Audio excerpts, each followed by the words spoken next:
চরণ ধুলার তলে। যখনই বিবাহিত রমণী তার স্বামীর চরণ তলে মস্তক অবনত করবে, তার অন্তর মাঝে যদি কোনো ক্রোধ তৈরি হয়, কোনো আবেগ বা বিশ্বাসের খাতি তৈরি হয়, সেটা কিন্তু প্রশমিত হয়ে যাবে। না হলে আপনি ইউটিউবে শ্যামসুন্দর দাসের আপনি কীর্তন শুনে দেখবেন। এই প্রণাম করা, আজকে আমরা কোনো কীর্তন বাসরে, কোনো সাধু সঙ্গে, কোনো হরিবাসরে, কোনো সৎসঙ্গে যে আমার মস্তক অবনত করি না, আমরা একেবারে নিরিবিলি হয়ে ভগবানের নাম ও কীর্তন শ্রবণ করি না, এটাও কিন্তু আমাদের মারাত্মক ব্যাধি হয়ে গেছে। দেখবেন কীর্তন আসরে লোক নেই, কিন্তু মেলায় পাপড় ভাষার দোকানে, পেঁয়াজের দোকানে লোকের অভাব নেই। বা আনন্দ বাজারে যেখানে বাক্য সেবা হয়, সেখানে লোকের অভাব নেই, মানে হুড়মুড়ি দিয়ে যায় পড়তেছে। যে কথাটি আমি বলছিলাম, যে এই যে আচরণ এবং নিত্য ধর্ম পালন, এটা আমাদের একেবারে অনুপস্থিত। আরেকটি অন্যতম কারণ দীক্ষা না গ্রহণ করা, এবং দীক্ষার উপযুক্ত সময় হলো আধো কথার সময়। আমার ঠাকুর বলছেন, আধো কথার সময় হতে করে করিয়ে যা শিখাবি, সেটি হবে মক্ষম ছেলে, হিসাবে চল নয় পস্তাবি।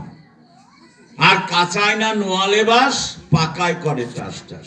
যেহেতু এটা গ্রাম, আপনি কালকে সকালেই যেয়ে দেখবেন যে বাঁশের গোড়া দিয়ে আর কয়েকদিন পরে উঠবে আর কি। ফাল্গুনের শেষে শেষে দেখবেন আপনার ওই যখন কোড়া ওঠে, কন্দ ওঠে, আপনি একটা মাটির ভাঙা হাড়ি নিয়ে ঢেকে রেখে আসবেন, দেখবেন হাড়ির ভিতরে ফুল হয়ে থাকবে।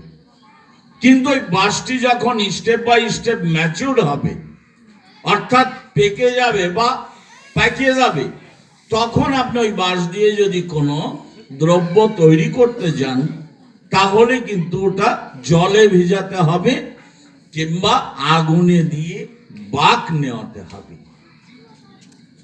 ঠাকুর অনুকূলচন্দ্র এই অভ্যাসযোগ প্রীতম দাসের আলোচনার সূত্র ধরে আমি আলোচনাটা রাখলাম, যে আমাদের আচরণটা এইভাবে আস্তে আস্তে আস্তে আস্তে, আমি আপনি পারিনি, আমি আপনি আচরণ করতে পারিনি, দোষ নেই, কিন্তু আপনি যে সেকেন্ড এডিশন রেখে যাবেন।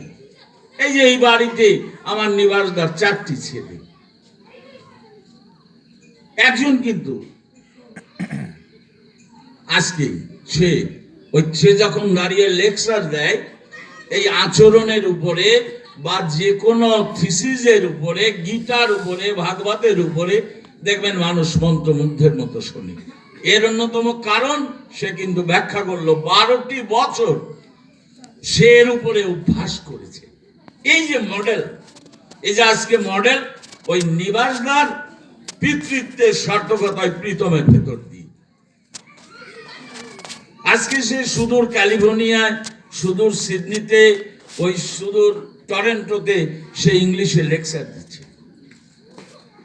কোথায় জন্ম তার? এই যাদবপুর গ্রামে, একেবারে নিভৃত গ্রাম, সেখান থেকে সে উঠে গেছে। এর অন্যতম কারণ, সে সদ্গুরুর আশ্রিত হয়েছিল বিধায়, মানে তার আলোয় আলোকিত হয়েছিল বিধায় আজকে তারই অ্যাচিভমেন্ট।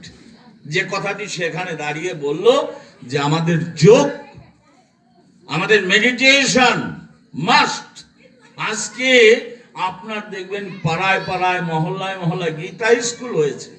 এই যে একটি গ্রন্থ শ্রীমদ্ ভগবদ গীতা, এই গ্রন্থে ভগবান অভ্যাসযোগে বললেন, কাশীর গিরিভা শটানো করিয়া, 2 ভ্রুযুগলের মাঝখানে দৃষ্টি নিবন্ধ করিয়া, ওই সত্য রজতম ত্রিগুণের অতীত ওই ব্রহ্মের অপরূপ মূর্তি ধ্যান করতে হবে। আজকে ধ্যানের কোনো বালাই নেই। কবেন যে হরি নাম করলে, হরে কৃষ্ণ নাম করলে হয়ে যাবে, কিন্তু আমাদের মারাত্মক ব্যাধি হয়ে দাঁড়িয়েছে। সেটি কি জানেন? সেটি হলো, চলো দিদি, চলো কাকা, চলো দাদা, চলো ভাই, কীর্তন পাটুরি হতেছে, শুনিয়ে আসিবে। এটা আমাদের জন্য আরেকটি দুর্ভাগ্য। অথচ শ্রীকৃষ্ণ চৈতন্য মহাপ্রভু তার যে এই একান্ত লীলা পার্শ্বদ ছিল